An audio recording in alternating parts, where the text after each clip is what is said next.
d'urine. Pour illustrer tout ça, on a un petit schéma ici, une petite figure qui vient de votre manuel. Elle n'est pas à apprendre, c'est simplement, elle soulève une question intéressante. C'est un graphique qui vous montre, en fait, qui fait une corrélation entre la pression artérielle, donc la pression artérielle moyenne d'une personne qui peut varier, et le DFG ici, qui est exprimé en litres par jour dans ce cas-ci. Donc le DFG, débit de filtration glomérulaire, qui est relié à la production d'urine. Et là, ce qui est intéressant, et voici la question qu'on vous demande à droite, si vous regardez normalement les valeurs ici, okay, 40 à 60 mm de mercure pour la pression artérielle moyenne, c'est faible. Et là, on voit que la production d'urine, le DFG diminue, la production d'urine est plus faible. Ce qui est normal, c'est exactement l'explication que je vous ai donnée aux dernières diapos. Au contraire, si elle est anormalement élevée, exemple à 200, ça veut dire que la pression est tellement forte que j'ai plus de sang qui revient dans le rein, comme je disais tantôt. Donc, production DFG élevée, production d'urine plus importante. Donc ça, c'est parfait. Ce qui semble incohérent avec ce que je viens de vous dire, c'est vraiment ce qui est dans la zone bleue ici. Ta pression artérielle moyenne, si elle augmente, maintenant je suis à 80 ici, puis je passe à 120, on devrait avoir une augmentation de la production d'urine. Puis là, je passe à 160, et pourtant, il faut regarder, le DFG est toujours stable, il ne bouge pas. Production d'urine égale. C'est simplement ici que la production d'urine va être affectée, et ici. Donc, comment ça se fait qu'à ce niveau-là, malgré les variations, et les variations sont quand même importantes, là, je peux passer d'un 80 à 160, 170, et pourtant, le DFG et la production d'urine est toujours stable. Comment on peut expliquer ça? C'est là que le concept d'autorégulation devient vraiment important, ou les mécanismes intrinsèques qu'on parlait tantôt. Les processus d'ajustement que je vous parlais à la dernière diapositive, à la dernière capsule, pardon, c'est ça qu'on va étudier. C'est qu'on a des processus qui vont me permettre de contrôler les variations du DFG. Donc, exemple, si la pression artérielle de votre patient passe de 120 à 160, vous ne verrez pas nécessairement d'impact sur la production d'urine parce que si ces mécanismes d'autorégulation fonctionnent, on va faire en sorte qu'on va contrôler le DFG. Donc, si le DFG est trop élevé, on va le diminuer. Puis l'inverse, je passe de 160 à 80. Pourtant, il n'y a pas de différence sur le DFG parce que si le DFG est trop fort, on a des processus d'autorégulation qui vont permettre de le rediminuer à une valeur normale. Exactement comme la température corporelle. C'est la même logique. C'est une rétro-inhibition. Si vous avez trop chaud, vous êtes à 40 degrés Celsius au lieu de 37, on transpire, on refroidit votre corps pour diminuer la température à 37. Vous avez froid, vous tombez à 35, on vous réchauffe, on frissonne, etc. On augmente le métabolisme, exemple, pour remonter à 37. Donc, oui, on peut mourir d'hyperthermie ou d'hypothermie, c'est des situations anormales, mais les variations de température au quotidien, on les ajuste pour revenir à 37. C'est la même chose. C'est pour ça, tantôt, à la diapo, on vous parlait de pression artérielle anormale. À un moment donné, les processus d'autorégulation ont une certaine limite. On ne peut pas...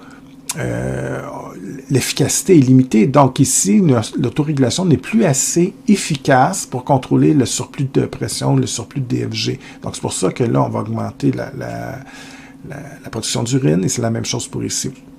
Et tant qu'on a des variations relativement normales, c'est sûr que d'un point de vue cardiovasculaire, 180, ça commence à être élevé, mais d'un point de vue urinaire, c'est encore contrôlable. Et la véritable question maintenant, c'est de savoir, mais justement, comment on fait pour ajuster cette fameuse autorégulation. Pardon, je me suis très mal exprimé ici. En quoi consiste l'autorégulation pour justement ajuster le DFG? Okay? Donc, malgré les variations quotidiennes, quels sont les mécanismes d'autorégulation qui me permettent de réguler ce DFG? C'est ce qu'on va étudier. Il y a deux mécanismes en fait. Je les mentionne maintenant, mais on va les étudier en détail à la prochaine diapo. Donc, il y a le mécanisme myogénique et le mécanisme de rétroaction tubulo-glomérulaire. Ce que je viens de vous mentionner ici apparaît donc au niveau de l'écran. Je vais insister sur un élément, je vais le dire plusieurs fois, mais je ne pourrai jamais le dire assez. L'autorégulation, le concept, c'est vraiment de maintenir le DFG.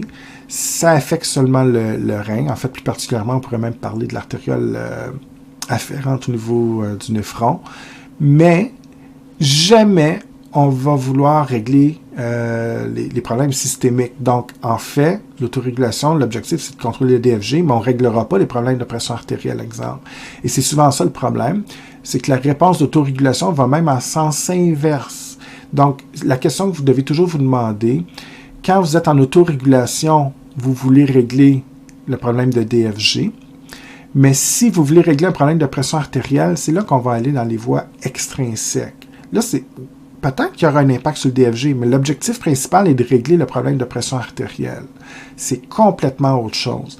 Si vous voulez régler un problème de pression artérielle trop forte parce qu'il est à 200 mm de mercure, dans ce cas-ci, ça veut dire que vous allez faire des hormones, une réponse nerveuse ou une réponse extrinsèque pour régler votre problème de pression.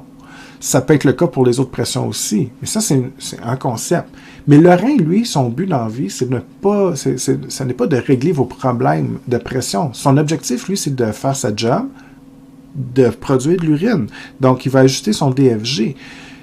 Et son autorégulation va permettre de contrôler le DFG.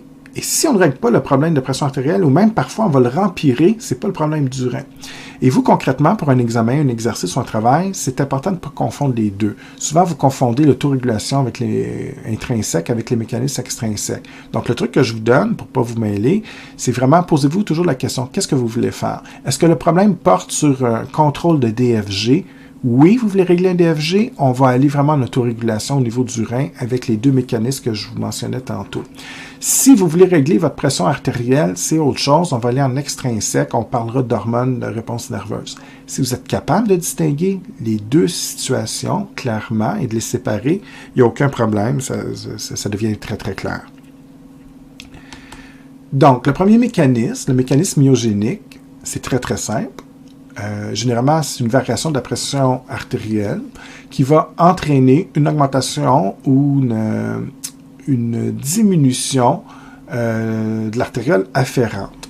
Donc, en fait, ce qu'on va faire au niveau du mécanisme myogénique, que ce soit plus clair, c'est que si le DFG est trop fort ou trop faible, on fait une chose, on va faire la vasoconstriction de l'artériole afférente ou simplement, on va faire une vasodilatation.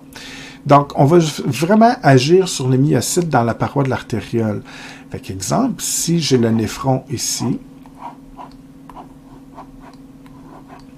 ce qui m'intéresse particulièrement, c'est l'artériole afférente. Donc, si l'afférente, je donne un exemple, on donnera tantôt des détails, mais en gros, si vous comprenez ce que je vais dire dans 2 secondes, ben c'est l'essentiel. Si je prends l'artériole afférente ici, puis je la fais dans 2 situations. Donc, la situation A, l'artériole afférente a ce diamètre, et la même artériole afférente, dans la situation B, elle a le diamètre plus grand. Donc, vasodilatation en B, vasoconstriction en A. Si je diminue le diamètre en vasoconstriction, vous comprenez qu'il y a moins de liquide qui entre. Et si j'ai moins de liquide qui entre, le DFG est plus faible, vous finissez de diminuer le DFG. Si je fais une vasodilatation, au contraire, j'ouvre la vanne ici, donc l'artériole va être plus forte, plus de sang, on augmente le DFG. Donc, la question, c'est de savoir qu'est-ce que tu veux faire. Donc, le truc que j'ai souvent donné en classe, identifiez votre problème, parce que souvent, vous inversez, vous mélangez, ça augmente, ça baisse, ça augmente. Là, on est tout mélangé. Puis la solution, ce qu'on veut faire. Si, exemple, je vous dis que le patient a 200 de pression, ça va pas bien. Donc, il augmente sa pression artérielle à 200, ça augmente le DFG. Donc, concrètement, 200, c'est un peu élevé, on n'arrivera pas à faire l'autorégulation. Mettons 180. Si la patiente a une pression artérielle de 180, augmente la PA, plus de sang qui circule plus rapidement, donc plus de sang qui rentre au rein, ça augmente le DFG, c'est ce qu'on a dit tantôt. En autorégulation, on veut régler le problème. Donc, la question, est-ce que je veux augmenter le DFG pour que ça soit pire ou je veux le diminuer? Évidemment, je veux le diminuer. Donc, dans ce cas-ci, le mécanisme myogénique a 2 choix. Je fais une vasoconstriction en agissant sur les myocytes de l'artériole afférente ou je vais faire une vasodilatation. Si on sait qu'une vasodilatation va augmenter le DFG, parce qu'il y a plus de sang qui va entrer, ou au contraire, une vasoconstriction va diminuer le DFG, bien, mécanisme myogénique a deux choix. Alors, qu'est-ce qu'on va favoriser ici? Bien, évidemment, je veux diminuer le DFG. La logique me dit que je vais faire une vasoconstriction. On va favoriser, par une méthode que je vous montrais tantôt, la contraction des myocytes ici, des cellules musculaires, et l'artériole va devenir plus petite. Vasoconstriction, moins de sang qui rentre, ça diminue le DFG jusqu'à un certain point. C'est pour ça qu'à 200, à un moment donné, c'est plus efficace, parce qu'on ne peut pas la fermer plus que son propre diamètre. Okay? Donc, il y a une certaine limite. Tout ce que je viens de dire est illustré et résumé ici. Okay? Donc, il y a deux situations possibles. On donne un peu plus de détails, mais en gros, c'est à peu près ce que je veux que vous compreniez. Donc, si vous êtes à l'aise avec cette diapo-là, ce résumé-là, ben, vous venez de comprendre un grand bout là, du mécanisme myogénique. Donc, si je vous demandais, dans une situation que la pression artérielle est très forte, quel est l'impact sur le DFG? Vous me dites que le DFG augmente, s'il y a plus de sang qui est filtré, etc. Ça provoque un étirement dans la paroi de l'artériole afférente. Donc, évidemment, s'il y a plus de sang qui rentre, ça va faire en sorte que l'artériole, c'est un peu comme un élastique, on va pousser dessus, puis ça l'étire. C'est détecté par des cellules spécialisées qu'on avait vues dans la séquence 4, partie 1 en classe. Donc, les cellules granulaires, eux autres, c'est un peu comme des barorécepteurs, si vous voulez. Ils ont des récepteurs qui vont détecter cet étirement de la paroi. Je dis des barorécepteurs, j'aurais plus dire des mécanorécepteurs pour détecter l'étirement de la paroi. Et dans ce cas-ci, ce qu'elles vont faire, ces cellules-là, c'est qu'elles vont dire « Oh, ça n'a pas de bon sens », donc on va se comprimer, se contracter, ce qui favorise la vasoconstriction. Donc, la vasoconstriction, c'est un peu comme un élastique. Tu étires des cellules. Imaginez-vous, vous étirez un élastique, vous le relâchez, il revient en position normale. Donc, si c'est très bien fait, en fait. S'il y a trop de sang qui rentre, ça étire trop les myocytes. Bien, comme un élastique, elles vont se refermer sur elles-mêmes, se contractent et favorisent une vasoconstriction. Donc, évidemment, au niveau de l'artériole afférente, il y a moins de sang qui rentre, diminue le DFG. Ça me permet de le ramener à une valeur normale. L'inverse est également vrai. Si la pression artérielle est trop faible, moins de sang qui rentre, ben, on stimule moins la paroi de l'artériole afférente. Donc, dans ce cas-ci, les cellules granulaires sont moins stimulées. Ça veut dire qu'ils ne se contractent plus. Et en se relâchant, ça favorise la vasodilatation de l'artériole afférente. Donc, si on est relâché, il y a plus de sang qui rentre et évidemment, ça augmente le DFG. Donc, en fait, c'est très simple le mécanisme myogénique. Si vous avez à l'expliquer un jour, si on vous demande de l'expliquer, très simple. Quand le DFG est trop fort, bien, on fait une vasoconstriction tout simplement.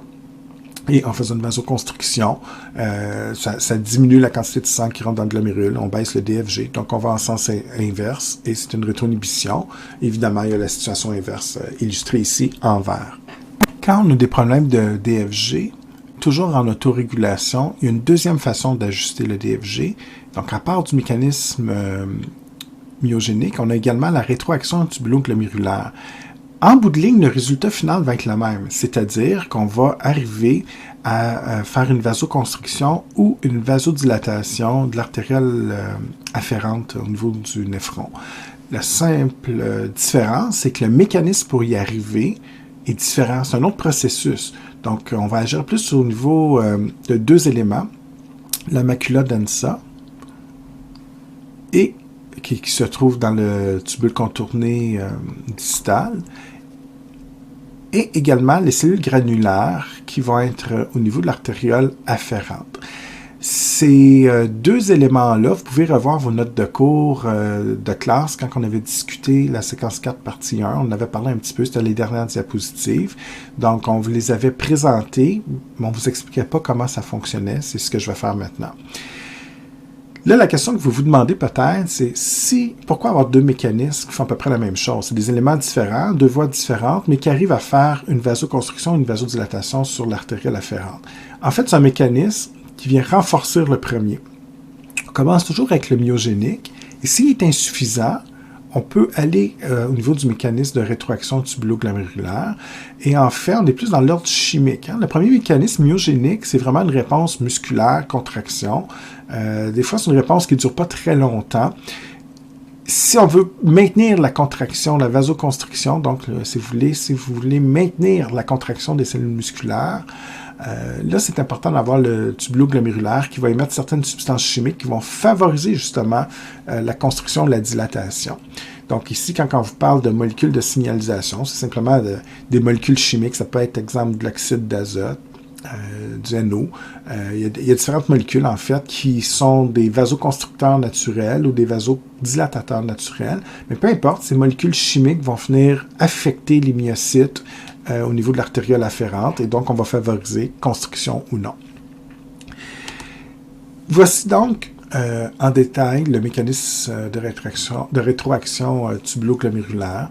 Donc, dans ce cas-ci, toujours le même problème. Si, exemple, la pression artérielle est trop forte, ça augmente le DFG. Donc, c'est toujours le même lien qu'on discute depuis tantôt. La différence, c'est que on mesure la quantité d'ions. Okay? Donc, si le DFG augmente, on filtre plus. Évidemment, il y a plus de liquide, plus d'eau qui va être filtrée. Donc, le filtrant augmente. Mais il faut comprendre que ce n'est pas de l'eau pure, vous le savez. Il y a plein d'éléments en solubilisation au niveau du plasma sanguin qui soit filtré. Donc, il y a des ions, sodium, chlore, peu importe. Et ces ions-là, si j'augmente le DFG, il y a non seulement plus de liquide qui circule, mais il y a plus d'ions mélangés à ce liquide, à ce filtre qui va circuler. Donc, le rôle de la macula densa, en fait, c'est un chimiorécepteur. Elle détecte la concentration des ions. Exemple, des ions Na+, ça peut être des ions chlore également. Et ces ions-là, ben, c'est un peu comme un lecteur optique à l'épicerie, tout simplement. On scanne le prix de votre article, mais là, la macula densa scanne, au lieu de l'article, c'est les ions. Donc, exemple, un sodium qui passe, ça stimule une fois, 3 sodiums, on stimule 3 fois.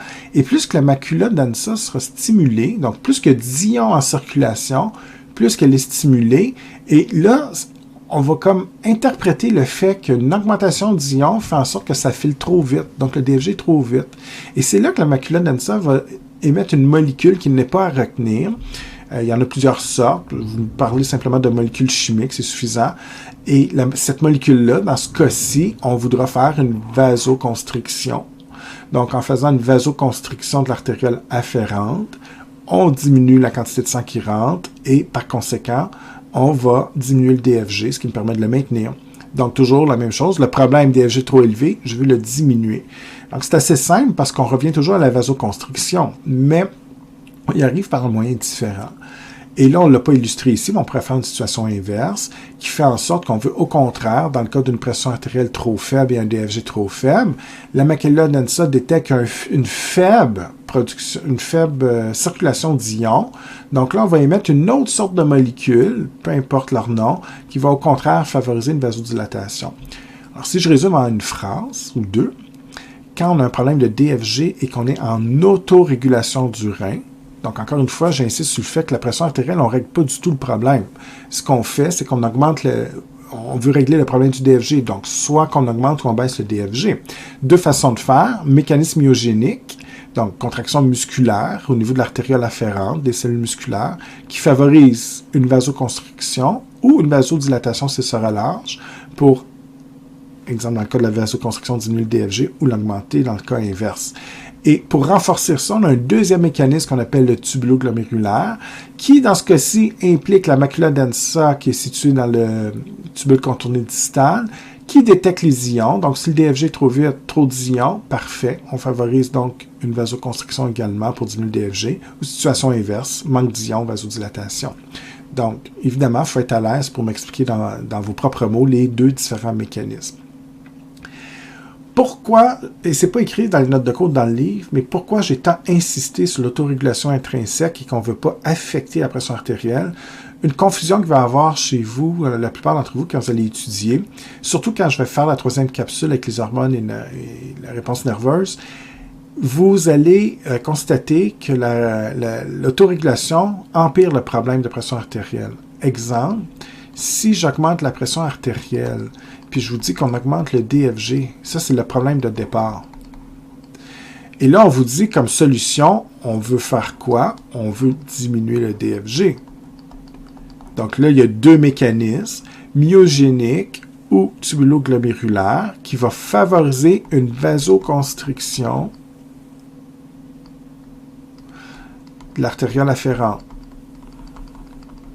Si je diminue le DFG, Là, il y a des gens qui vont faire des liens avec les autres cours, les autres diapos. Oui, j'ai réglé mon problème de DFG, c'est super. Mais si on va un peu plus loin, ce que je ne vous ai pas dit clairement maintenant, souvenez-vous des derniers cours. Si je diminue le DFG, on en a parlé tantôt un peu, hein, si je diminue le DFG, je diminue ou j'augmente la production d'urine? Évidemment, je diminue l'urine. Puis si je diminue l'urine, ben, l'eau qui est dans l'urine, si j'en ai moins, j'ai une moins grande perte d'eau que je vous disais tantôt, ben, cette eau-là s'accumule dans quoi? Ça s'accumule dans les artères, donc je vais remonter ma PA. Ça, c'est un lien qu'on a vu tantôt.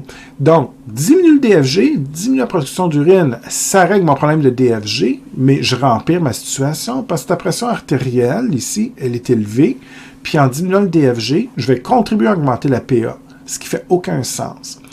Et c'est pour ça que je veux que vous distinguiez vraiment les deux problèmes. J'ai des gens qui vont réfléchir comme ça à l'examen, dans les exercices, puis ils vont partir à l'envers. On se dit, ben non, ça n'a pas de sens. Et pourtant, oui, ça a du sens. Et je reviens à la question initiale. Qu'est-ce que tu veux faire? Régler ton problème de pression? Ta pression est trop forte? Parfait, on va faire des hormones, une réponse nerveuse. C'est les mécanismes extrinsèques que je présenterai dans la 3e capsule. Donc là, tu règles ton problème général au niveau du corps, donc le problème de pression artérielle systémique. Mais le rein, lui, il est égoïste, il s'en fout de tes problèmes de pression artérielle ou systémique. Lui, sa job, c'est de contrôler le DFG et la production d'urine. Donc, peu importe que ce soit un trouble de pression artérielle ou autre, il peut y avoir d'autres problèmes aussi, tout ce qu'il sait, lui, c'est qu'on augmente le DFG. Donc, sa job, c'est de le baisser. Et il y a 2 façons de faire en autorégulation, tubuloglomérulaire et myogénique. Il y arrive, tant mieux. C'est certain qu'il contribue à remplir ton problème de pression artérielle, mais ce n'est pas son objectif. Lui, il voulait juste contrôler ton DFG. Maintenant, si la pression artérielle devient trop anormale, c'est là que les mécanismes extrinsèques entreront en jeu, ce qu'on verra éventuellement. Je termine la capsule avec ceci. C'est un schéma très, très résumé de tout ce qu'on vient de dire à la page 1153. Ça peut être le fun à regarder. Même quand vous allez commencer votre étude, vous pouvez commencer par ce schéma-là. C'est simplifié pour l'autorégulation. Donc, je suis vraiment en autorégulation. Je ne règle pas les problèmes de pression artérielle, simplement de DFG. Si tu es dans une situation où on baisse la pression artérielle, qu'est-ce qu'on veut faire? Ben, la réflexion que je veux... En fait, ce que je vais écrire, c'est ce qui devrait se passer dans ta tête éventuellement quand tu vas contrôler la matière. Je baisse la pression artérielle, ça veut dire, mettons, je baisse la PA. Donc, ça veut dire simplement que dans ce cas-ci, je vais avoir un impact sur le DFG, à la hausse ou à la baisse. Donc, on réfléchit. Pression artérielle, le sang circule moins bien. S'il circule moins bien, ça baisse le DFG. Si je baisse le DFG, moi, je veux le remonter. Donc, dans ce cas-ci, on fait une vasodilatation simplement, juste une, hein? C'est pas toutes les artères, évidemment, c'est simplement l'artère afférente. Donc, vasodilatation de l'afférente.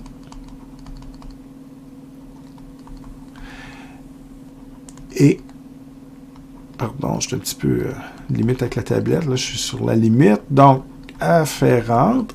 Et ça va contribuer à faire quoi? Bien, évidemment, la vasodilatation augmente la quantité de sang qui entre dans le glomérule. Ça va remonter le DFG. Le rein a réussi à régler son trouble de DFG, donc l'autorégulation ici a été efficace. Donc ça, c'est une situation.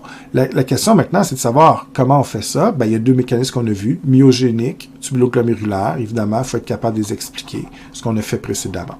Donc, c'est simplement résumé, bien sûr. La deuxième situation possible, c'est celle qui est présentée en C. Donc, en fait, B, c'est une situation normale, ce qui ne nous intéresse pas tellement, parce que nous, on est toujours dans la situation où on augmente ou on baisse, donc d'un point de vue anormal. Dans ce cas-ci, c'est l'inverse. Donc, si, donc je fais C ici. Donc, dans ce cas-ci, si la pression artérielle est trop forte, donc si j'augmente la PA, on augmente le DFG. Si j'augmente le DFG, le rein n'aime pas ça. Donc, qu'est-ce qu'il va faire? De l'autorégulation. En fait, par le mécanisme tubuloglomérulaire ou encore myogénique, on va favoriser la vasoconstriction de l'artériole afférente. C'est toujours l'afférente, évidemment, uniquement. Et donc, au niveau du néphron, on a moins de sang qui rentre dans le glomérule. On le voit ici. Donc, si je le ferme, j'ai moins de sang qui rentre dans le glomérule. Il y en a moins qui va être filtré. Ça va diminuer le DFG. C'est donc vraiment l'ouverture ici qui est important. Plus c'est grand, plus que de sang qui rentre. Donc, on le voit très bien ici. C'est plus grand, vasodilaté, plus de sang qui rentre en A. Alors qu'en B, on fait une vasoconstriction. Il y en a moins qui rentrent. S'il y en a moins qui rentrent, la production d'urine, dont le DFG va être plus faible. Donc, voilà, ça conclut la deuxième capsule. Pour la troisième capsule, quand elle sera mise en ligne, ça sera vraiment d'étudier par opposition ce qu'on vient de faire, les mécanismes extrinsèques. Donc là, on contrôle le DFG, mais comment on fait pour contrôler la pression artérielle systémique? Donc, si elle est trop forte ou trop faible. Ça va être des hormones et une réponse nerveuse. La bonne nouvelle, vous les avez déjà étudiées en cardiovasculaire. C'est exactement les mêmes. Donc, ça va être plus une répétition, une espèce de révision. La seule chose que je vais ajouter, c'est qu'évidemment, si je fais une hormone, exemple la FNA, qui fait une vasodilatation des artérioles généralisées dans le corps, bien évidemment, on verra que l'artériole afférente va être également vasodilatée, donc ça va favoriser, ça va avoir un impact sur le DFG, bien sûr. Donc, la différence qu'il faudra faire bien attention, c'est que ces hormones-là auront un impact sur le DFG, mais ce n'est pas pour régler le problème de DFG, c'est pour régler un problème de pression. Donc, c'est pour ça que je ne pourrais jamais assez insister, même si ça fait 2-3 fois que je le répète, sur l'idée de toujours distinguer l'autorégulation pour ajuster un DFG à la normale versus régler un problème de pression généralisé dans le corps. Sur ce, je vous souhaite une bonne étude et on se revoit pour la troisième capsule.